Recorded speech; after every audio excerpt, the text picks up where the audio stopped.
Madame, Monsieur, vous vous faites bien de nous rejoindre sur Africa 24 pour un nouveau numéro de l'Africa Newsroom. Avec une population de plus de 1,4 milliard d'habitants, une urbanisation croissante et rapide et des besoins constants de mobilité, le marché africain de l'automobile a un fort potentiel.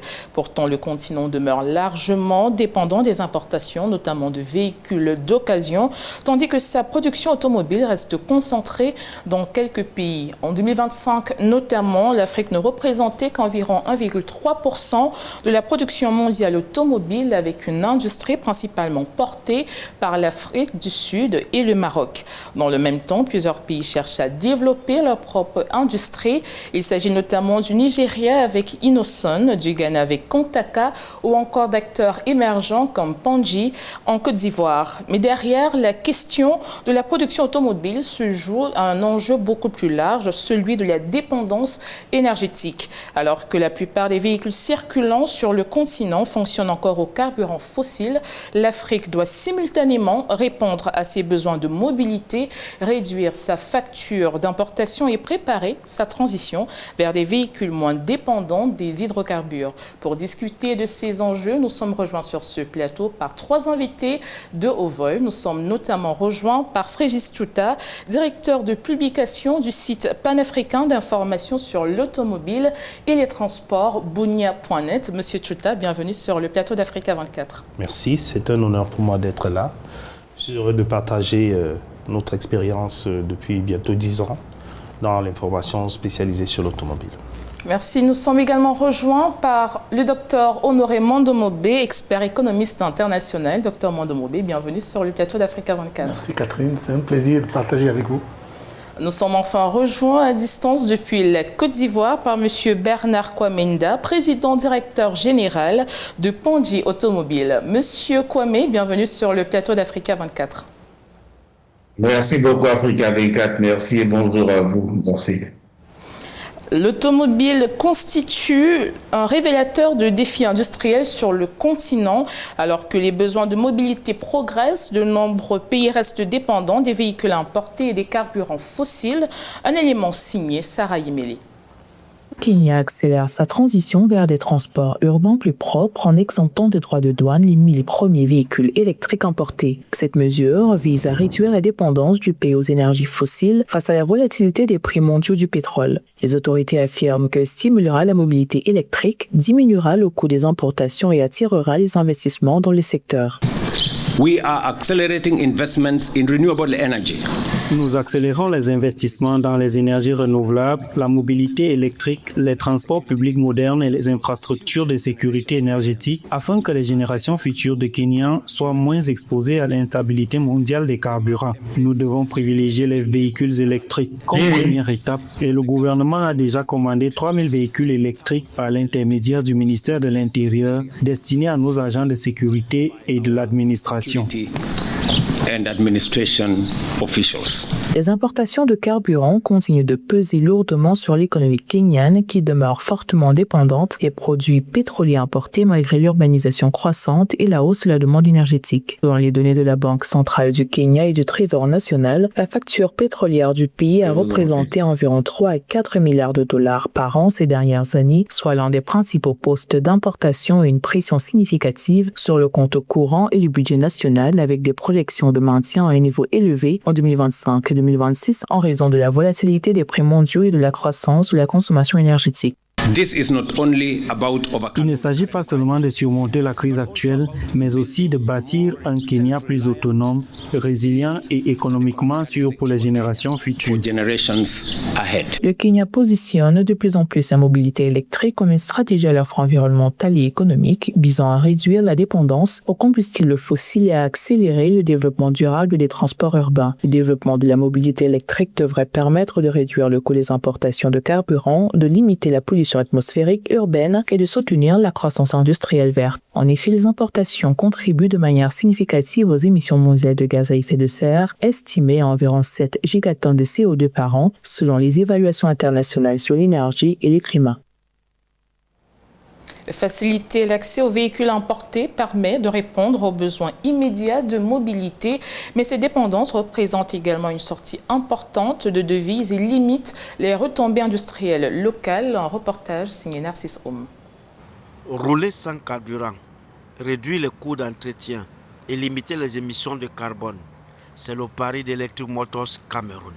À Douala, l'entreprise a dévoilé ce 29 juillet 2026 sa nouvelle gamme de véhicules 100% électriques avec en tête d'affiche la NAMI 01, un modèle qui ambitionne de démocratiser la mobilité verte au Cameroun. Au-delà des véhicules, l'entreprise entend mettre en place un véritable écosystème. En partenariat avec Orion Énergie, elle prévoit le déploiement progressif des bornes de recharge afin de faciliter l'adoption de la voiture électrique sur l'ensemble du territoire. Nous répondons à un besoin. Ce n'est pas juste la voiture que nous vendons, mais c'est tout l'écosystème qui a été pensé. C'est pourquoi nous avons Orion Énergie qui va se déployer sur l'ensemble du territoire avec des réseaux de bornes de recharge pour voitures électriques. Donc, la recharge des voitures électriques ne sera pas un souci. Nous avons pensé à tout pour la mobilité des Camerounais. Avec cette stratégie, Electric Motors Cameroun veut répondre aux réalités du marché local. Sa gamme comprend également le modèle NAMI 06 et NAT E05, offrant une autonomie de 320 à 471 km selon les versions. Adaptée pour le contexte camerounais parce que non seulement elle a une garde au sol de 220 milli, adapté pour nos routes, c'est un SUV sport avec 4 modes de drive, sport, standard, économique et confort.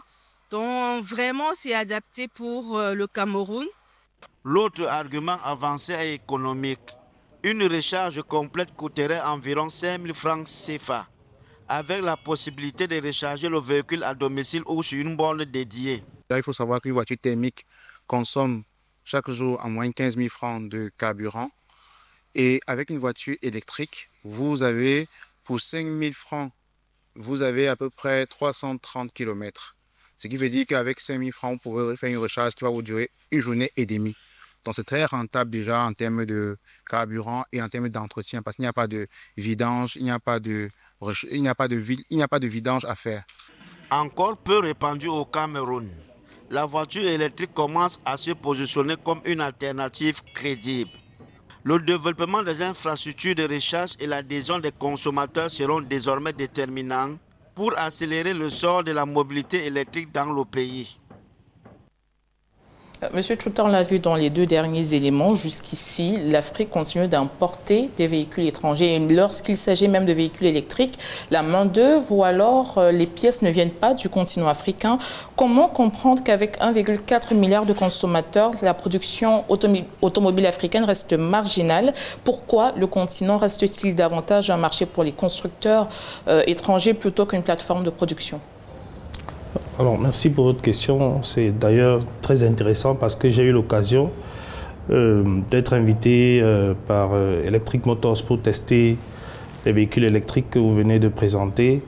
Et je me souviens qu'au Cameroun, il y a déjà eu plusieurs expériences d'industrie qui ont tenté d'installer sur le territoire des usines d'assemblage ou de montage de véhicules avec des fortunes pas tout à fait heureuses. Le marché camerounais, celui que je maîtrise le mieux, parce qu'ailleurs, les conditions sont plus favorables, à beaucoup de pesanteurs qui ne permettent pas aujourd'hui que des entreprises, des industries viennent s'installer là. L'une des premières pesanteurs est liée notamment au problème foncier, l'accès au foncier. Et on a constaté que plusieurs fois, les industries qui veulent s'installer sur le territoire connaissent des difficultés d'accès à la terre et parfois sont obligées de supporter elles-mêmes les questions de dédommagement et d'autres tracasseries qui tournent autour. Parce que, comme on l'a vu, même sur des projets portuaires, la question du foncier est pertinente. L'autre question est liée à la ressource humaine qui n'est pas encore disponible. Et peut-être que le développement du marché aujourd'hui permet que, grâce aux concessionnaires automobiles, qu'on ait des ingénieurs qui vont en formation en Chine, surtout qui est aujourd'hui la grande industrie du monde, pour se former. Et au-delà de tout ça, il y a les blocages administratifs. Il y a un cadre légal compliqué et contraignant. il y a un processus douanier encore lourd pour les entreprises nationales et il y a d'autres blocages institutionnels.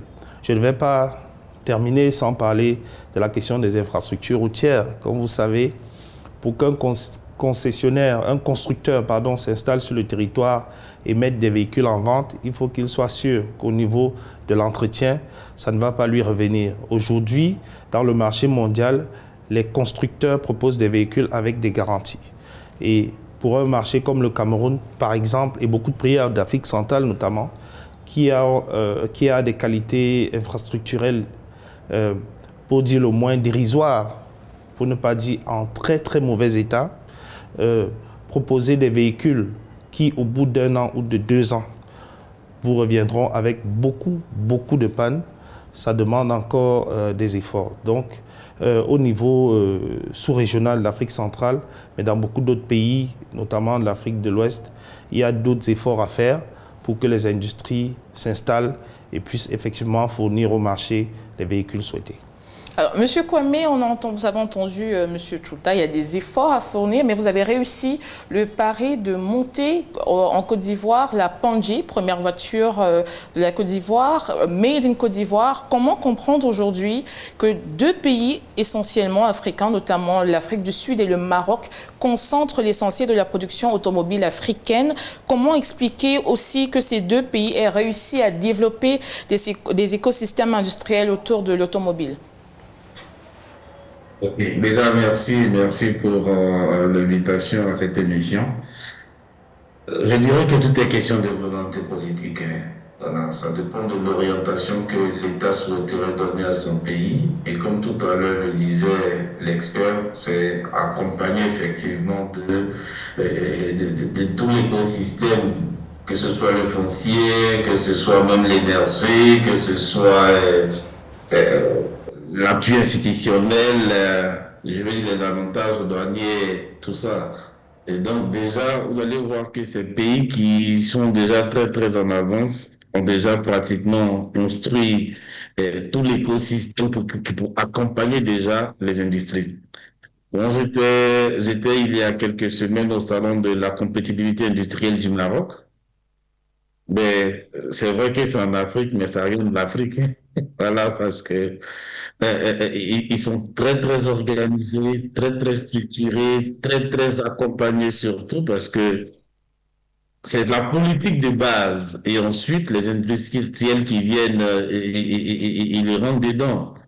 Parce que nous, aujourd'hui, en Côte d'Ivoire, on fait du forcing, hein. C'est-à-dire que c'est pas que les têtes sont déjà existants.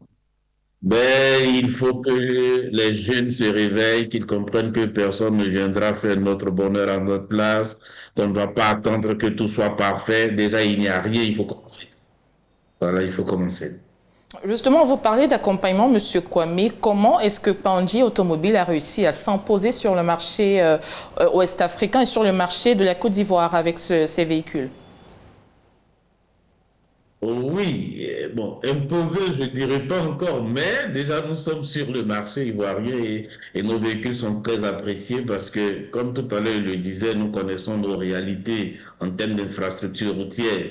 En Côte d'Ivoire, encore, on a beaucoup de chance d'avoir un réseau routier assez élargi, assez entretenu quand même. Mais lorsqu'on rentre à l'intérieur des communes ou bien des quartiers, il y a beaucoup d'efforts à fournir. C'est que nos véhicules sont adaptés à nos réalités. Tout à l'heure, vous avez entendu, nous avons de bonnes gardes au sol, nous avons des amortisseurs adaptés. Voilà, on essaie de les renforcer quand on peut vis-à-vis de notre environnement. Les composants sont aussi adaptés à notre environnement. Donc, c'est ce qui fait la beauté de l'industrie. Parce que pour l'industrie, on essaie de regarder de quoi ma communauté a besoin et on essaie vraiment d'adapter nos réalités en fonction de nos productions. Merci pour cette réponse, Dr Mondomobé. Lorsqu'on parle d'industrie, on parle du marché local, mais sous-régional, continental et même international. Avec les LECAF, les constructeurs africains peuvent théoriquement accéder à un marché continental de plus d'1 milliard de consommateurs. Qu'est-ce qui manque encore pour transformer cette opportunité en marché automobile africain intégré? Merci beaucoup. L'Afrique a d'abord il faut le reconnaître, un très petit marché automobile, à peu près 1 285 000 automobiles neufs enregistrés en 2025. On a un défi de compétitivité à plusieurs niveaux, d'où la nécessité de s'approprier la zone de libre-échange continentale, qui est une réforme qui vise à pousser l'industrie, et bien sûr l'industrie automobile, à profiter du régime préférentiel qui est offert dans le cadre de la ZLECAf. Ce régime préférentiel, d'abord, doit être connu et maîtrisé par les acteurs, comme notre ami de Côte d'Ivoire, doit être connu par les consommateurs pour qu'à la fin, on reçoit un véhicule à un prix compétitif du fait du non-paiement des douanes par la ZLECAf. Mais aussi, il faut regarder la question de la compétitivité globale. Un industriel qui produit des voitures en Côte d'Ivoire ne doit pas seulement regarder le marché ivoirien, mais doit regarder le marché de toute l'Afrique, tel que la ZLECAf. Et c'est cette façon de regarder le marché globalement qui sera rentable pour les producteurs d'automobiles. Parce qu'en produisant un véhicule en Côte d'Ivoire, pour le vendre dans le marché ivoirien, même dans le marché de la CEDEAO, ça ne peut pas être rentable. Il faut donc regarder plus grand. Regarder plus grand, c'est quoi? C'est que l'Afrique doit être capable de produire différentes composantes qui rentrent dans la construction de l'automobile. Alors, c'est l'intégration de ces composantes qui va faire que des pays africains ont des avantages miniers et industriels assez diversifiés. Donc, il faut donc établir une chaîne de valeur pour l'automobile qui quitte de la production de l'acier, de la production du cuivre, jusqu'au montage, jusqu'à l'assemblage. Et un seul pays ne peut pas avoir la prétention d'avoir toutes ces technologies. D'où la nécessité, dans le cadre de la zone de libre-échange continentale, d'établir des pôles de production intégrés. C'est-à-dire, on pourrait produire telle composante au Rwanda, telle autre au Burundi, et les véhicules sont assemblés, par exemple, en Côte d'Ivoire, ce qui fait que les coûts globaux des véhicules vont nécessairement baisser.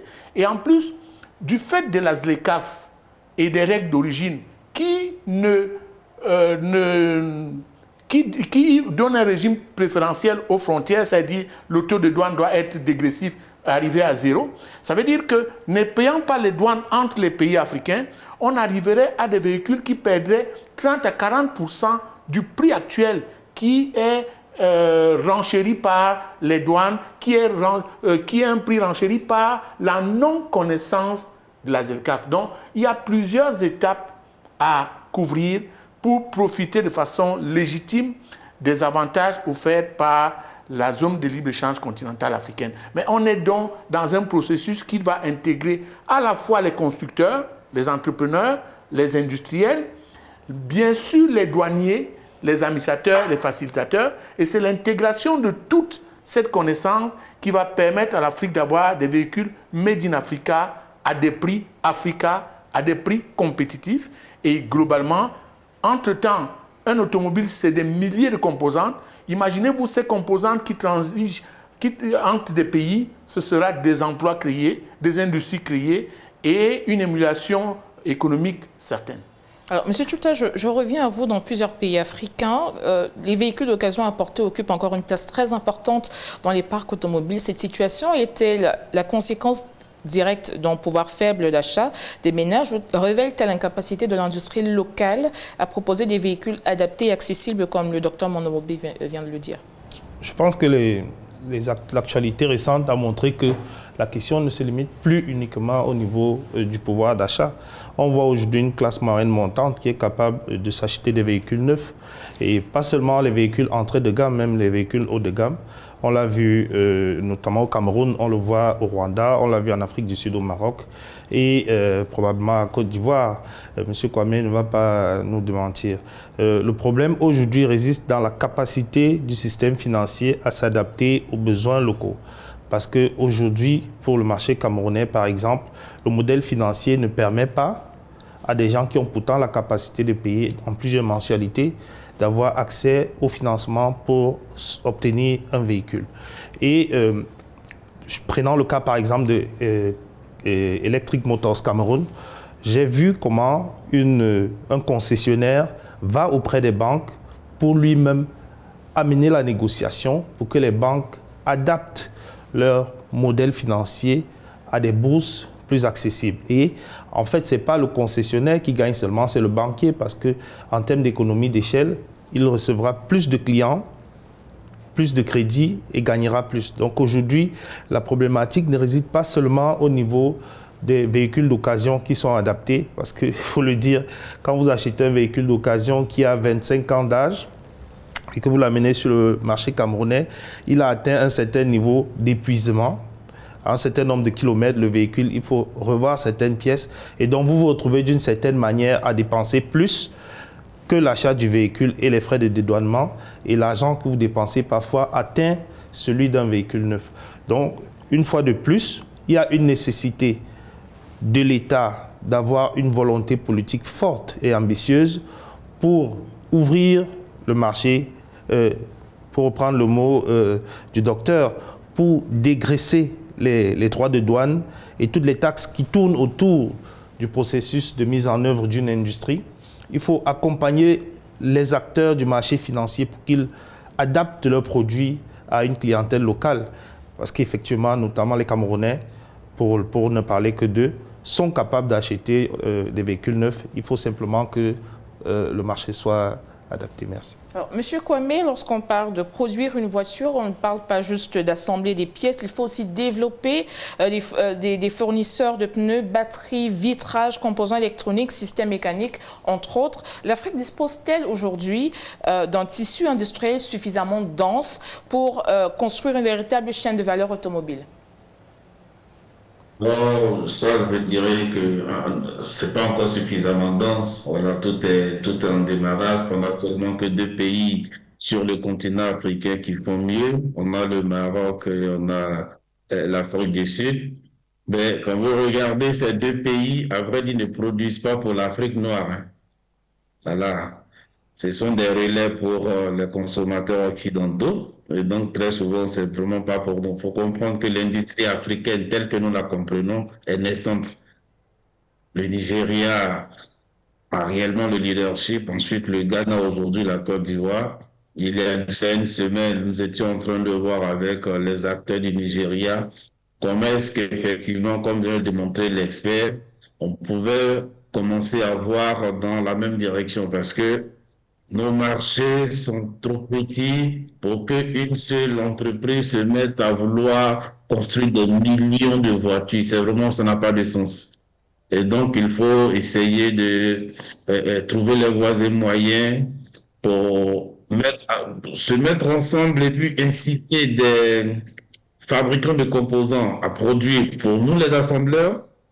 Pourquoi pas dans nos pays aussi les appuyer? Par exemple, quand on regarde en Côte d'Ivoire, on a beaucoup d'EVA. Donc, ce qui fait que tout ce qui est caoutchouc, ce qui est pneumatique peut se faire en Côte d'Ivoire. Donc, susciter un consortium de constructeurs automobiles s'il le faut, parce que c'est nous qui sommes dans le besoin. Nous importons aujourd'hui pratiquement tout ce que nous utilisons pour nos productions. Et comme je l'ai dit, j'étais au Maroc il y a quelques temps, c'est d'essayer de voir, au lieu de faire venir tous nos composants de l'Asie, pourquoi ne pas en prendre désormais quelques éléments au Maroc? Mais ça ne peut pas se faire sans l'implication réelle de nos gouvernants. Parce que nous sommes dans des pays où il y a des enjeux, il y a des secteurs qui ne sont pas encore maîtrisés, où il y a beaucoup plus de protection, et ce qui est un véritable frein pour nous les acteurs. La ZLECAf fait son effort et nous sommes en train d'être instruits sur les différents avantages de la CNZLECAf. Mais nous, aujourd'hui, notre combat, c'est vraiment de nous mettre à côté de nos gouvernements, à véritablement comprendre l'enjeu de l'industrie automobile, que nous appelons l'industrie des industries, pour que les continents africains se lèvent le plus rapidement possible. Et nous avons cette chance-là d'avoir commencé quelque chose. Donc, si nos pays savent le faire, c'est clair qu'il y aura un gros leadership à récupérer dans l'écosystème automobile. Nous marquons une courte pause dans cette édition de l'Africa Newsroom. À suivre dans la deuxième partie, nous nous intéresserons à une transformation qui pourrait rebattre les cartes de l'industrie automobile mondiale, le véhicule électrique. À tout de suite.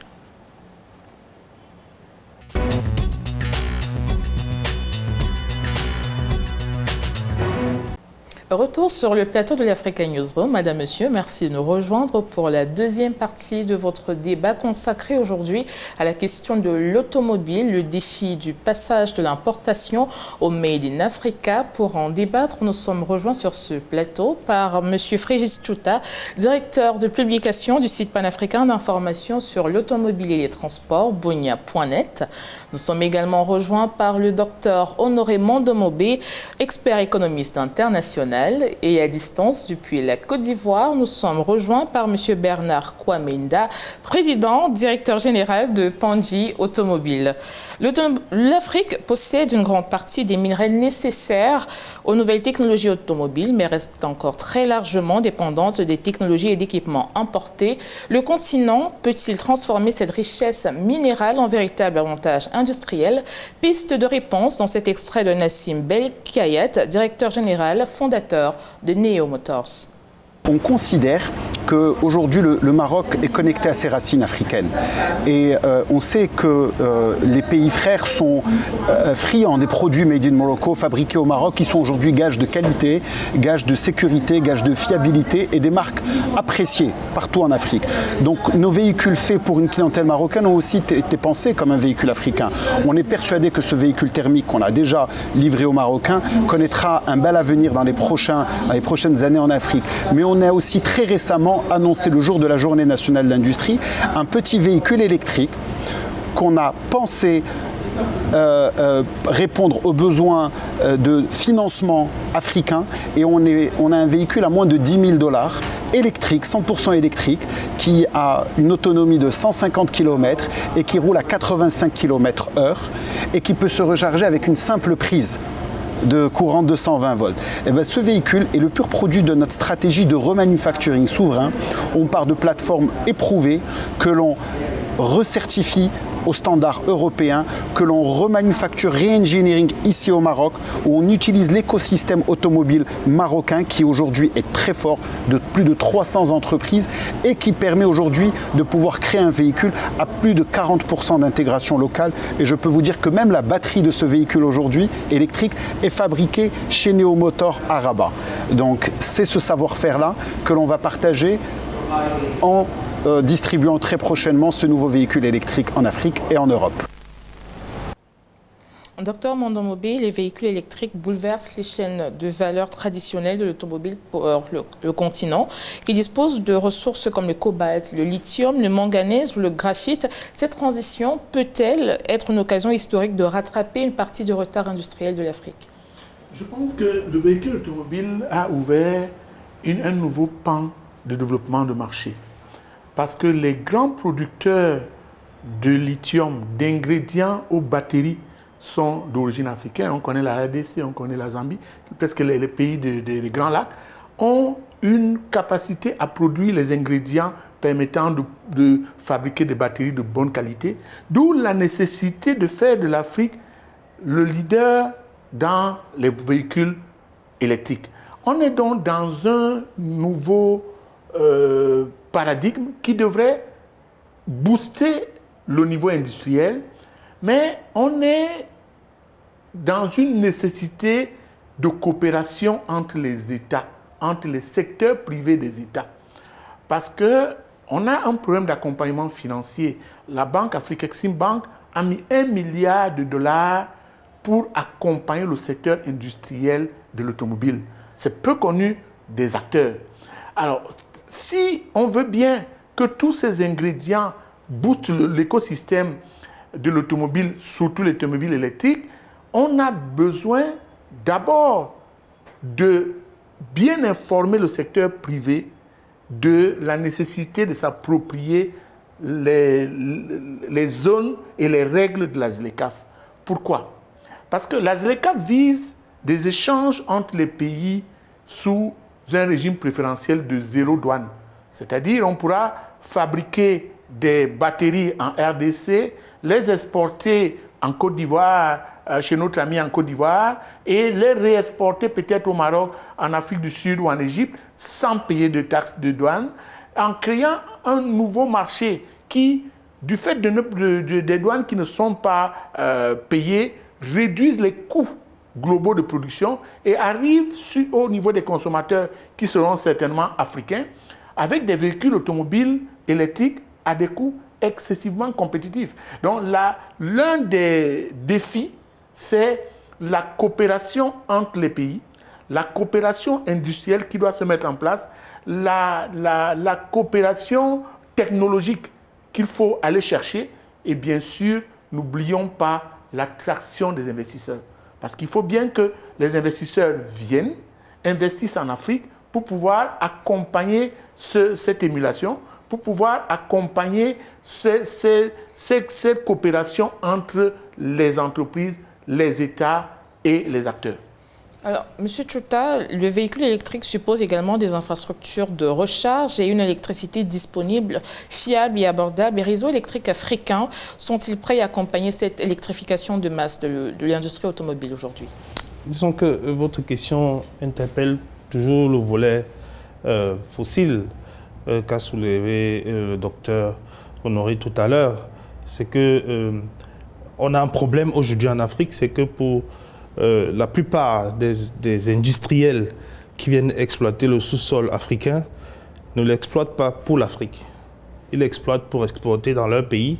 Et la montée en puissance de la Chine montre aujourd'hui que le fer, le cobalt, etc.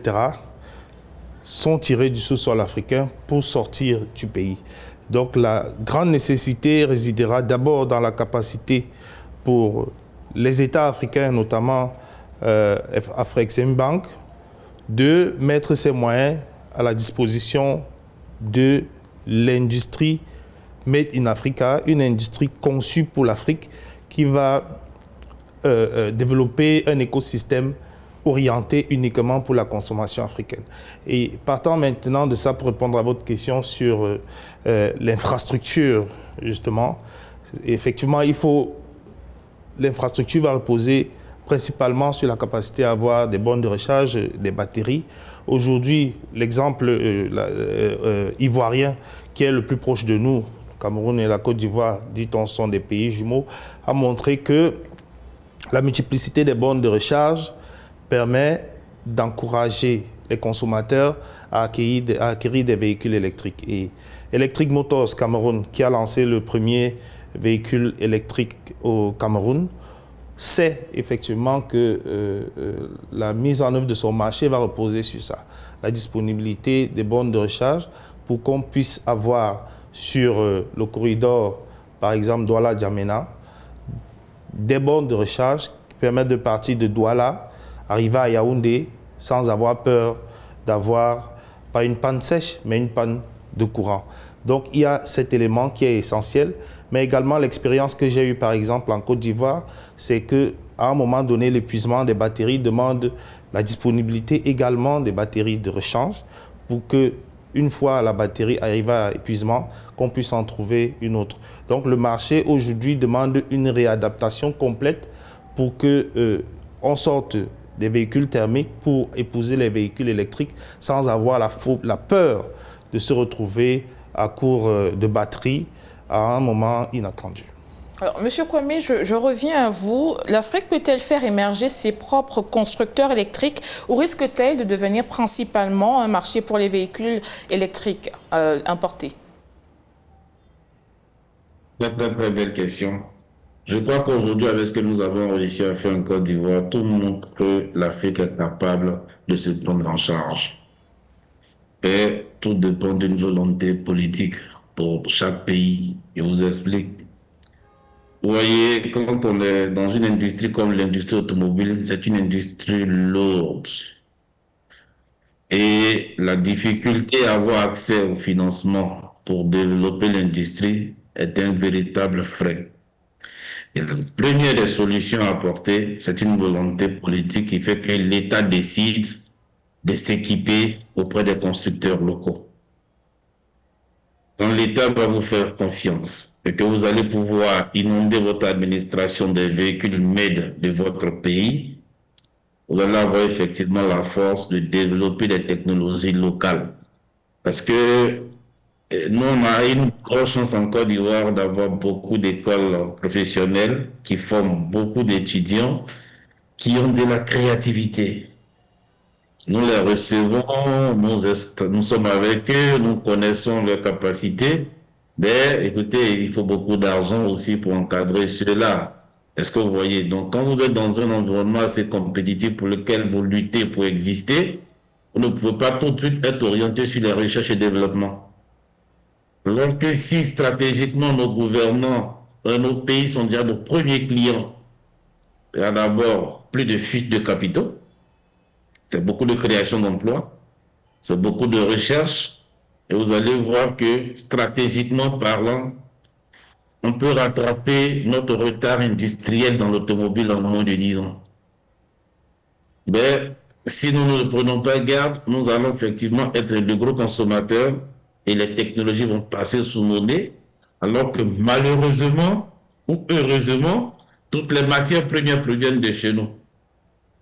Et donc, si les acteurs sont bien accompagnés, c'est clair que moi, je gagnerais à prendre les composants sur le continent africain. J'ai beaucoup de rapidité, il y a la rapidité je veux dire, de la livraison, de la production, de la maîtrise de la chaîne de valeur. Mais lorsque je suis tourné vers l'Asie, où le temps de production est long, la livraison est longue, bon, vous comprenez que on sera forcément des accompagnateurs encore dans l'environnement industriel africain. Si vous aviez un rêve pour l'industrie automobile africaine aujourd'hui, quel serait-il? Pardonnez, je n'ai pas bien saisi. Si vous aviez un rêve à réaliser pour l'industrie automobile africaine aujourd'hui, quel serait-il? Et les Africains produisent pour les Africains du début jusqu'à la fin. Mais sur ce marché-là, on ne peut pas avoir une seule industrie pour desservir tous les producteurs de véhicules, tous les assembleurs. Alors comment est-ce qu'on concrétise justement ce rêve de produire en Afrique pour les Africains et par les Africains selon vous? Vous savez, une voiture, c'est des milliers de composants. Est-ce que vous voyez? Aujourd'hui, j'ai parlé par exemple de développement stratégique, c'est-à-dire que dans la première phase, moi je prends le cas de Bangui, nous importons 100% des composants sur la Côte d'Ivoire, mais nous assemblons nos véhicules en Côte d'Ivoire. Si dans encore 5 ans, nous sommes encore dans cette phase, c'est que nous avons échoué. Est-ce que vous voyez? Et comme je l'ai dit, l'objectif, ce n'est pas d'être une marque forte pour inonder tout le continent africain, non, non. Voilà, mais il faut qu'il y ait des industriels africains qui se lèvent pour fabriquer les composants localement. C'est de ça que nous parlons aujourd'hui. Le Maroc le fait, mais bon, comme je l'ai dit, pas vraiment pour le marché africain pour le moment. Mais nous travaillons déjà avec le Maroc pour avoir les premiers composants marocains dans les véhicules Mandi. Je crois que d'ici début d'année 2027, nous aurons des véhicules qui vont comporter des composants marocains. Est-ce que vous voyez? Mais quand on sort de là, on aurait bien aimé que ça se fasse à grande échelle, mais ça va demander forcément une ouverture sur les gros capitaux, une ouverture sur les grosses sources de financement. Mais aujourd'hui, les difficultés des entreprises industrielles africaines, c'est que très souvent, n'ont pas la confiance même intérieure d'abord. Et donc, ce qui fait que l'ouverture au marché international est un peu compliquée quand même. Donc aujourd'hui, nous travaillons à ce que nos gouvernements comprennent les enjeux, qu'ils accompagnent correctement les entreprises industrielles et que, avec les efforts de la CNZLECAF, de la CEDEAO, avec les règles d'origine, nous puissions facilement, je veux dire, écouler nos productions. Parce que c'est vraiment pas des productions made in Africa. Mais les grands constructeurs aussi ont compris. Certains vont délocaliser très bientôt leurs unités d'assemblage sur le continent. Mais moi, comme je le dis, ce n'est pas ce que nous recherchons vraiment. Nous voulons des véhicules conçus et développés par les Africains dans un modèle économique africain et c'est clair qu'on va pouvoir s'en sortir. Nous assemblons en Côte d'Ivoire, moi, ça ne m'intéresse pas forcément que la marque Mondipat inonde le marché camerounais, c'est pas ce que moi je recherche.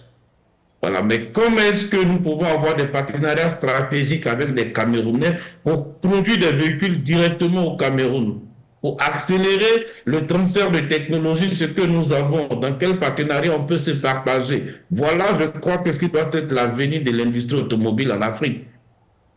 C'est-à-dire avoir une industrie de proximité pour chaque communauté. Et si nous voyons les choses de cette manière, c'est clair que nous allons rattraper notre retard sur beaucoup de choses. Alors, Monsieur Tchouta, l'automobile est l'un des secteurs industriels qui génère le plus d'effets d'entraînement sur les PME et l'emploi. Comment faire en sorte que l'émergence de l'automobile africaine, électrique en l'occurrence, profite également aux entreprises africaines et aux jeunes ingénieurs et techniciens du continent?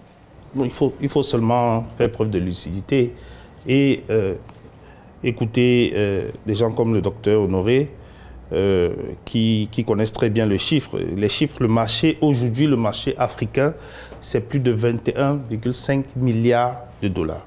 Donc on parle de quelque chose dans les 12 000 milliards de francs CFA. C'est une manne financière qui peut effectivement permettre le développement de l'économie, des économies africaines. Et quand on parle de développement de l'économie, ça a un effet d'entraînement. Une unité de montage ou d'assemblage, c'est des ingénieurs, c'est des logisticiens, c'est des commerciaux, c'est tout un écosystème qui va nécessiter une grande une grande foule de jeunes ingénieurs, de travailleurs, etc. Il faut simplement faire preuve de lucidité et regarder les chiffres. C'est un capital financier qui est aujourd'hui tiré vers l'Europe, vers le Japon, vers l'Europe et vers l'Asie, un peu vers l'Amérique. Donc nos États aujourd'hui gagneraient à tirer profit de cet argent, surtout maintenant qu'on sait à quel point les États africains peinent à trouver les ressources financières pour financer l'économie. On gagnerait, comme on le dit depuis le début de cette émission, à simplement avoir une volonté politique pour mettre tout ça en œuvre. On a des problèmes de sous-emploi, on a des problèmes pour financer les infrastructures, on a des problèmes de mobilité, alors qu'aujourd'hui, on est en face d'un marché qui peut résoudre l'ensemble de ces problèmes et permettre, en plus, aux pays africains de se développer. Donc, pour moi, voilà les solutions qui doivent être prises.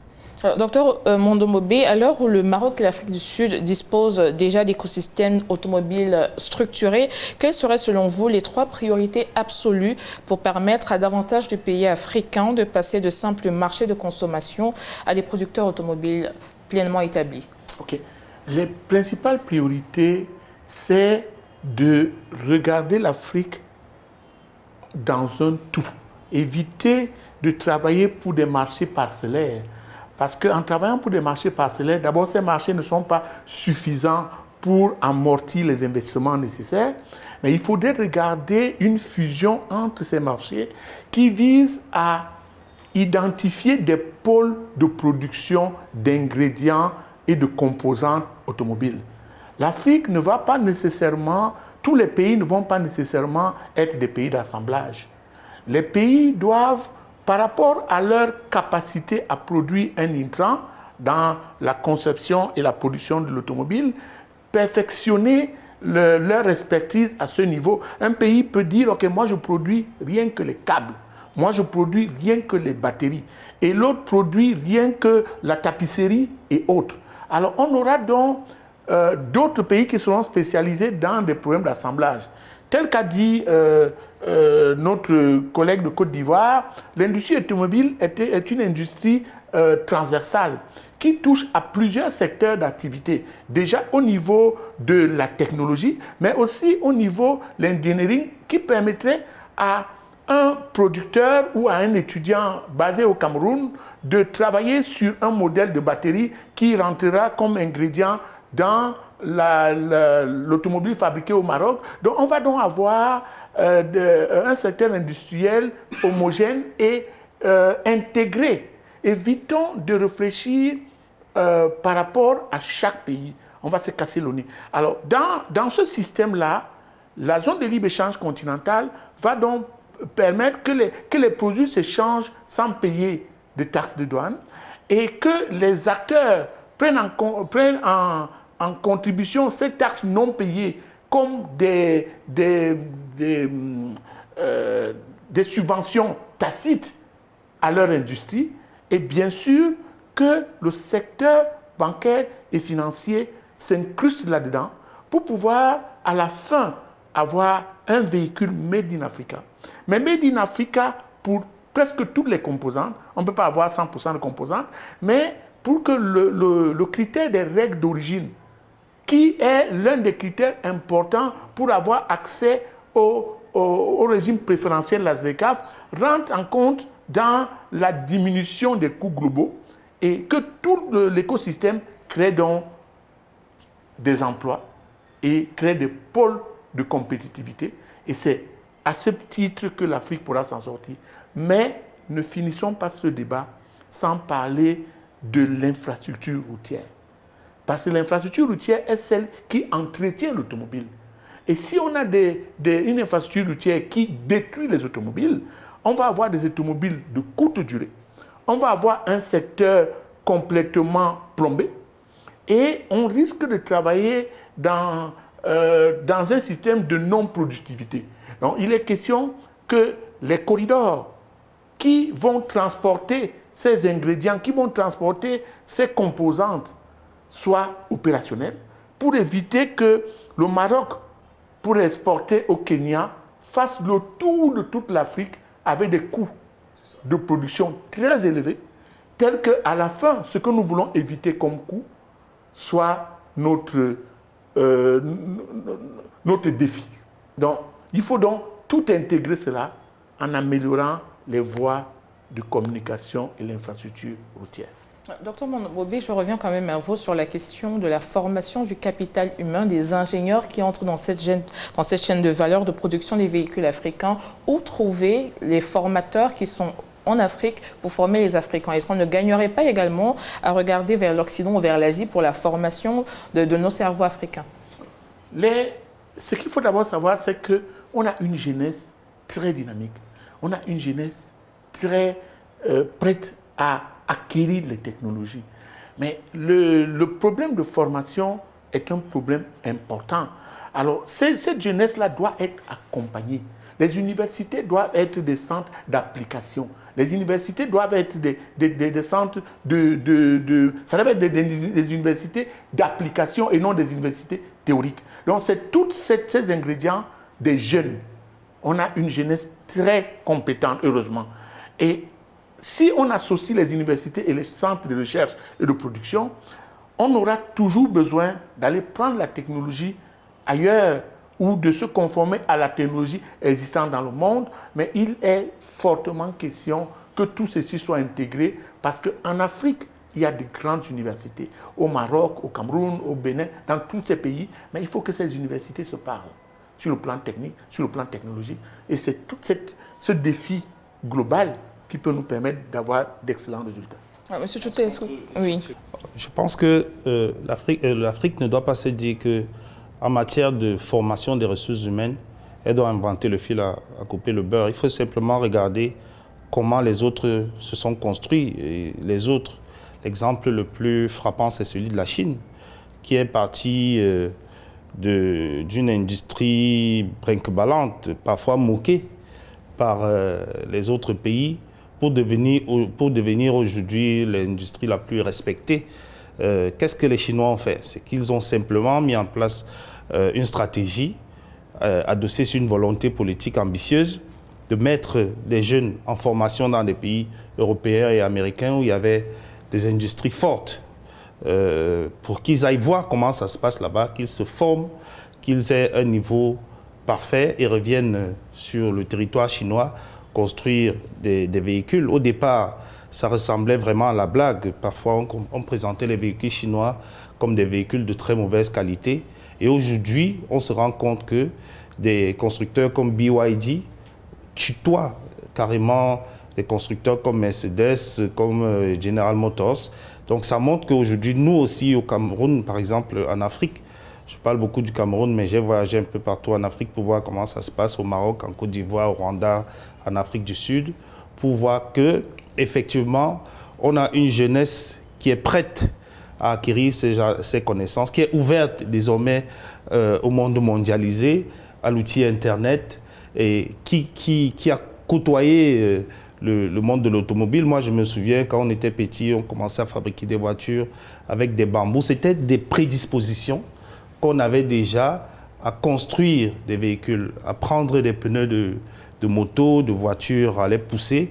C'était en quelque sorte une motorisation humaine qui était en train de se construire. Donc, il suffit de prendre ces jeunes qui, seuls, dans un village, ont commencé à se dire « je peux être le moteur d'une roue » et la faire rouler, pour les amener justement dans une usine en Chine, leur montrer comment les choses se passent et avancer. Et je peux donner une expérience. On a eu au Cameroun un jeune Camerounais qui s'appelle Cédric Simen, qui avait construit un véhicule dans une ville à Bafoussam à base de matériaux recyclés, de ferraille recyclée. Il avait appelé ça la SM237, qui a fait beaucoup d'émules au Cameroun. Il est aujourd'hui l'un des seuls Camerounais à avoir construit un appareil comme ça. Il avait été approché par Piquet Focam Institute, qu'on connaît. C'est là on parle de la formation, justement. Ils lui ont donné des rudiments de formation sur l'industrie, comment développer ces systèmes. C'était en collaboration avec d'autres jeunes, toujours dont l'un qui avait construit un avion, etc. Ça avait permis de leur donner quelques éléments sur la formation. Je pense que des exemples comme ça peuvent être répétés pour qu'en Afrique, on ait des jeunes qui soient prêts à porter ce projet de mise en œuvre de l'industrie, à soulever la nécessité de former des jeunes et à promouvoir le marché. Le véritable défi de l'automobile est désormais de dépasser le simple assemblage pour construire des chaînes de valeur africaines capables de produire davantage de composants, de créer des emplois qualifiés, de valoriser les ressources minières et de conquérir les marchés régionaux et internationaux. La transition vers le véhicule électrique pourrait constituer une opportunité majeure, mais pour la saisir, l'Afrique devra investir dans l'énergie, les infrastructures, les compétences, la recherche et surtout dans l'intégration industrielle à l'échelle continentale. Merci à chacun de nos invités, notamment Frégis Tchouta, directeur de publication du site panafricain Bounia.net, Honoré Mondomobé, expert économiste international, ainsi que M. Bernard Kwamenda, président directeur général de Panji Automobile, d'être passé sur ce plateau. Merci à vous, Madame, Monsieur, d'avoir été des nôtres. À très bientôt pour un nouveau numéro de l'Africa Newsroom.